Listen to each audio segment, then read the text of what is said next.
All right, this is Sean Greeley back with NPEtv. I've transitioned with Tony Horton from outside to in his gym. We got their P90X shirt on. We're ready to get down. And we're going to talk about fitness and business. And you've had tremendous business experience. Let's start first with why are fitness and business such an amazing combo? Why do they work so well together? First of all, I want to comment you on your shirt. Gorgeous. You look so buff in that thing. Even the shirt makes you buff. Well, you know, it's really important. You can't just be one or the other. There's a lot of great folks who are phenomenal at business, but they don't know the first thing about training, and you're not going to get any clients that way. And a lot of folks are great trainers, but they're just horrible at business. And so for me initially, you know, when I got involved with Beachbody, I was not the business guy. I didn't have to be.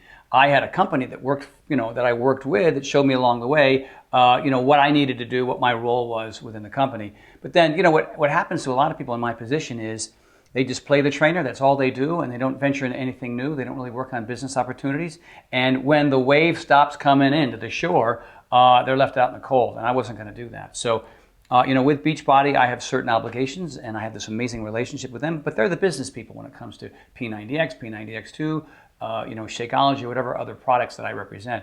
But away from them, you know, I wanted to write my own books. I wanted to spread what I thought was important when it came to health and wellness. I have my own sunglass line. I'm working with ASICS to create my own clothing line. I have my home delivery food service called Tony Horton Kitchen. And so these are areas that are interesting to me that I meet phenomenal people who say, let's build this business together. Let's check it out. Let's look at this model and see how we can help more people get healthy and fit. And I think anybody looking in really needs to be good at both. Fantastic. And I'd love to talk to you about two big things that everybody's looking for in business, and that is the breakthrough and the run. And for us at NPE, you know, our company has been on a run. We're at last count in 92 countries now around the world. Folks in our community are working hard to build their business, build their brand, expand beyond where they are today. And we were talking off camera a little bit about how P90X got its breakthrough and then went on its run, which wasn't right out of the gate. There was several factors involved in that. So I'd love for you to share that story with folks and kind of share some words of wisdom about how it took off and the pieces of that journey. Well, you know, P90X was a product that was very unusual.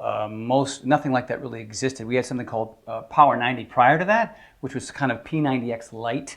And there was a lot of apprehension because people are used to going on TV and seeing these machines that are supposed to spot train your body and change everything, which is completely crazy.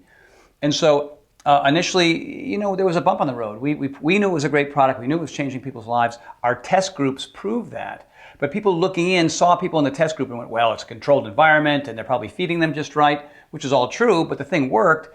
But what really changed us, and it wasn't until the second year, it wasn't until our second version of the P90X infomercial, when folks at home were submitting their before and after pictures and their own footage, their raw footage, and everybody else at home said, whoa, that's not a slick process in which you're trying to sell me something. Those are real people who got real results, and word of mouth was truly the reason why P90X got going the second time around.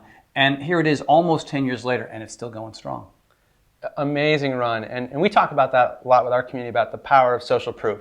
Is that, you know, building your own brand, your own celebrity status is one thing to your community, but sharing those stories of your customers, sharing how they've transformed their lives, and making it real allows people to connect with you, to believe your message, make it authentic, and that's when things really take off. And you've seen that operate in the successful times of product runs, and then people, you know, kind of change things up. They're looking for new innovation, and they forget those pieces. What are some of the lessons that have come out of that for you?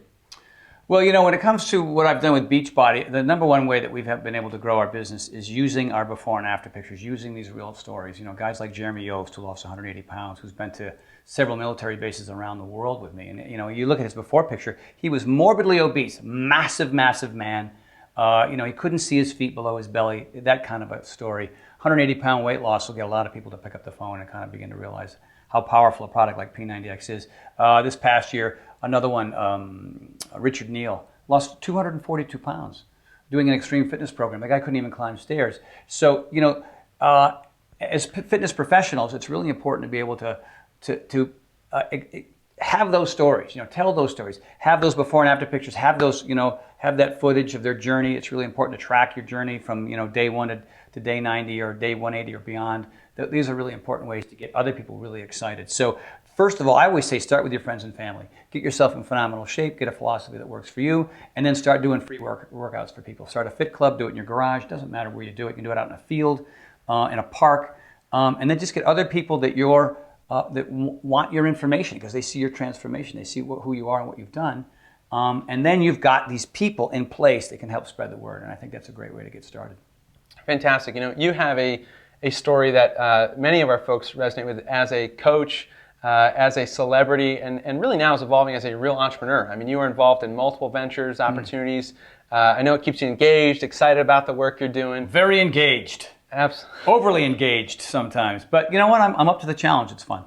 Yeah, I would love for you to share, how important is that as you continue to scale your brand, your expertise for other folks to be looking for those additional opportunities to help more people grow? Well, a lot of times if you're starting out your business, you don't have a big budget for media. You don't have hundreds of thousands of dollars, so you can do TV ads and radio ads and newspapers and magazines and stuff like that. So social media is really ultimately the best way to do it. So, and having your own personal website, I think that's critical. You've got to make sure that it's easy to get through, that there's a lot of great information there. You should be putting up tons of new, video tips on your website or on Facebook or Instagram, or just stick the pictures up there, stick the stories up there, write your articles, have your blog. I mean, these are the basic things that young coaches and young trainers need to help build their business. And so, and I'm always changing and evolving my website, putting up new information there, and then offering some free things as well. I'm going to do a speech at this place, this event. You set up something with a local high school, and you invite as many people as possible through social networking. And like I said, start with your family, start with your friends, start with coworkers, and that's a great way to do it. And that's what I do, and I still do it on a much larger scale. I do this when I'm, trying to get more people to understand about my sunglasses or my food line or my clothing line or an event like the one we're going to have in Orlando. Fantastic. I'm so glad you mentioned social media and the things that everybody can do to educate their market, prove their credibility, and build relationships. You mentioned speaking as well, which I know has become a huge part of what you do today, speaking and traveling and sharing your passion and message with more people. Let me ask you about that, because a lot of people, they know that speaking is a good idea, but they have a fear of speaking, a fear of talking to others. Speaking, hard. How did you get over that or get into that, and how does that help to build your business today? Well, it was a slow go at first. It wasn't something that I really thought was going to be part of my repertoire. You're talking to a guy right now that had a speech impediment as a kid. Talking to people was very difficult. Talking to a camera was really hard, but that was my best friend. Hello, how are you? Oh, I'm sorry, Sean. But the thing here is it takes practice. I mean, I would go to an acting class right out of the box. If you want to be able to communicate on a mass scale and get paid for it, then go to an acting class, go to a speech class, go to a communication class, go online and see where you can learn how to transcend your message, how you can disseminate your information in such a way so that it's unique and so that it's powerful and so that it, that it has a tremendous effect on people. I was lucky. What I did, my path was, I did stand-up comedy for 2 years. I was not funny at all, but I got on stage and I was raw and it was good. And my whole thing was, I was very animated. My comedy was more physical, but it translated very well to what I do on stage. I mean, I have my 11 laws or my 6 or 7 laws, depending on which one I do on a particular event. But all my stuff is super, I am moving and jumping and, and doing handstands, and it only doesn't have a lot of information, but it's very visual. And if you look at, and I just use comics as an example. You look at Steve Martin or Jerry Lewis or Jim Carrey, I always thought they were completely idiots, they're completely silly. Or Buster Keaton or Charlie Chaplin when you go back even further. Physical movements combined with smart information. We're in the business of infotainment. You need to be able to inform people in an entertaining way so that they stay awake while you're doing your thing. And that's what P90X is. P90X is, we've got pterodactyls, we got German potato soup, and we got don't smash your face and do your best and forget the rest. And we have all our, and people say, how long did it take to rehearse all that? I said, I don't know, it just came out of me.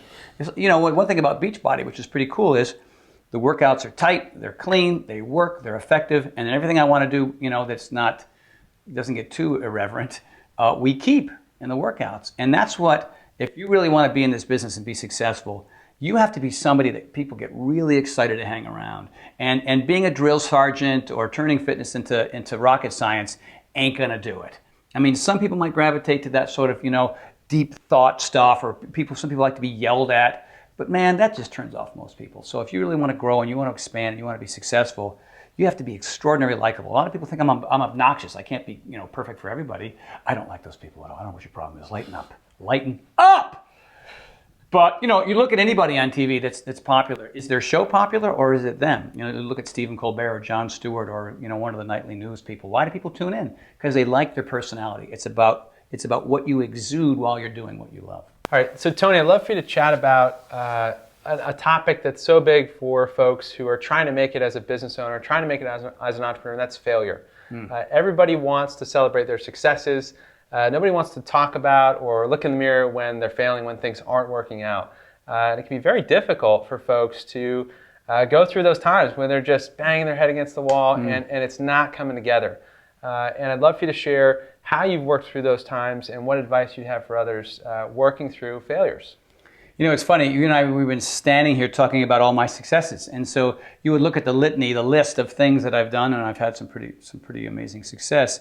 But there are many, many more failures. There are a lot of programs that you have never seen because nobody bought them.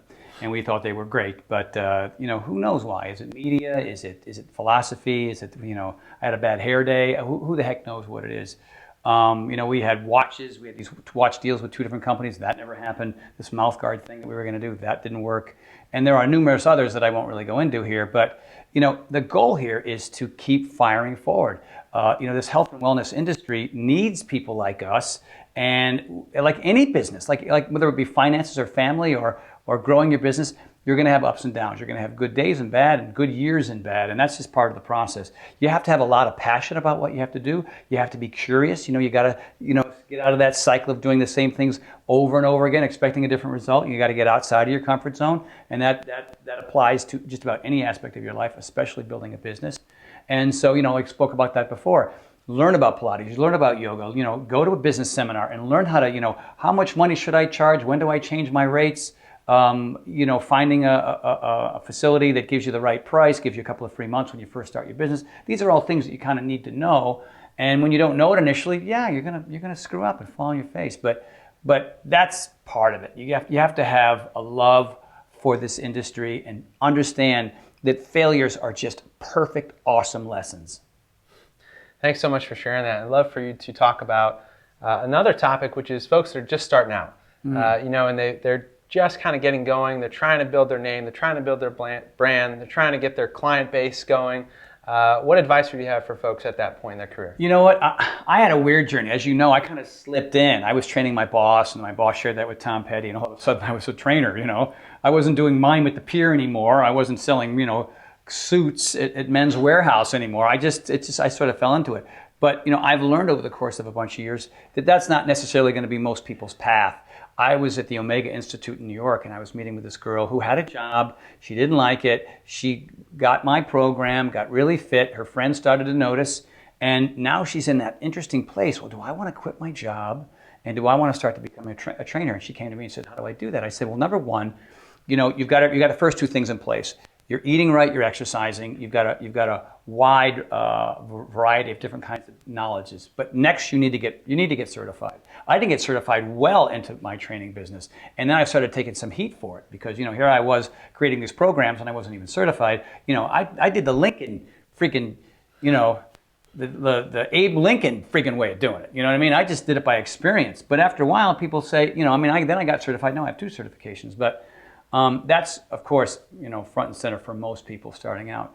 And then you got to start doing free workouts. You just have, this is the basic. Just get your friends and family, sign them up for 3 months, 2 months, whatever it is, and make the first 2 or 3 workouts free, and then they'll be hooked. And then you can't charge a lot of money out of the box. You got to beat everybody else's price. And that's really sort of the way you do it. You build your relationship with people who understand that, maybe going to a gym is not going to get it done, but working with you is important. And if you want to be portable, you got to have I used to have these 2 crates with all kinds of stuff. I'd have some basic dumbbells in there. I'd walk into the room, each one weighed about 50 pounds, but I would crack them open. I would, lay it out on somebody's floor, and it was a mat, it was a jumping rope, it was some dumbbells, it was some resistance bands, and that's how I got people going initially. And then I would have them buy treadmills or ellipticals or whatever, or heavy bags. A lot of my clients had heavy bags because I'm a big fan of martial arts. So minimal equipment for your clients if you're going door to door. If you're going to start your own business, if you're going to do a bricks and mortar, that's a completely different topic, which is sort of outside of my realm of knowledge. But if you do want to get away from working for the man on some job that you hate and you want to be part of the solution when it comes to this obesity crisis, it's not that hard. Get fit, eat well, get certified, get some basic equipment, and start training your friends and family and co-workers for free, and set up programs, 3 to 6 month programs where they're paying for a lot of their workouts in advance. I always had all of my clients, I say, hey, look, I'll save you some money. You pay me for 12 workouts. You've got, whatever, you want them to show up, often, not once in a while, and you put an expiration date on them. And when the date is up, whether they showed up for them or not, they still had to pay for them. And then when they get great results, forget about it. Everybody else starts talking and saying, oh my God, I've been overweight my entire life, and so I'm working with, and they've changed my life. That's what happened with my friend Harlan and Tom Petty, and it happened on a different scale with celebrities, but it'll happen for anybody at any time. Tony, spending some time together here, it's been amazing. You've got great stories, lessons to share with everybody, and it really resonates with our audience. I mean, the things that you've talked about are exactly what our folks are working through, and many of the ways in which we help them grow. I just can't wait to have you there in October for this year's NP Mega Training event. We're going to be in Orlando, Florida, October 10, 11, 12. We've got amazing things coming. I can't wait to share more of what you have to offer with our folks in October. Well, Sean, I am very, very excited about NPE's Mega Training event this year's, for having me there this year. I'm really, really excited. Like you say, we've only really seen a little bit here in this interview today, but when I show up, well, just a little bit. But when I show up, we're going to get so much more. I love being up on stage. I love actually, because I had 30 years of experience, and to be able to take what I've learned in those 30 years and share it with everybody to help their business grow so we can save more lives, so we can make a dent in this obesity crisis. All right, Tony, we've talked about all things mega training. I'd love to talk about the hustle. And what are 3 words that describe the Horton hustle? I love the hustle. I'm a fan. And the Horton hustle, I'm going to integrate that somehow into my program. I think the acronym would have to be CPP. I mean, you say top 3, I had about 50. But first of all, curiosity. I mean, I don't care whether it's an exercise program for yourself or for your clients or building your business. Make sure that you're open to anything and everything, any kind of, strategy, and go out there and ask those right questions, ask them over and over again. Don't get an opinion just from one person, get it from 4. What do you think? What do you think? What do you think? What do you think? And then whatever sort of resonates with you, that's the direction you should be moving in. And curiosity is the best way to do it. Number 2 is persistence. You've got to have a schedule here. It's not part-time. It could be, I suppose, if you have another job like I did for a while. Fitness was one of 5 jobs that I had. But when I really was persistent about the one thing I loved, that's when my business grew. So, it's got to be X amount of hours every single day. And that's, it's like with exercise. You can't exercise twice a week and expect to get great results. It's the same thing when building your business. You've got to be persistent. And I think last but not least, and you don't hear about this one much, is patience. It's patience. You have to be in the moment. You have to enjoy the journey. You can't be attached to the outcome. I mean, these are things that, create your cortisol levels to go through the roof, and you end up being a stress bag, and you're not able to eat well and exercise regularly because you're so freaked out about making sure that everything is perfect right now. Perfectionists fail. And I stopped that whole perfectionist thing. I got rid of that years ago. And I'm persistent, I'm curious, and I'm patient, and I've built this amazing business, and I know your folks can too. Fantastic.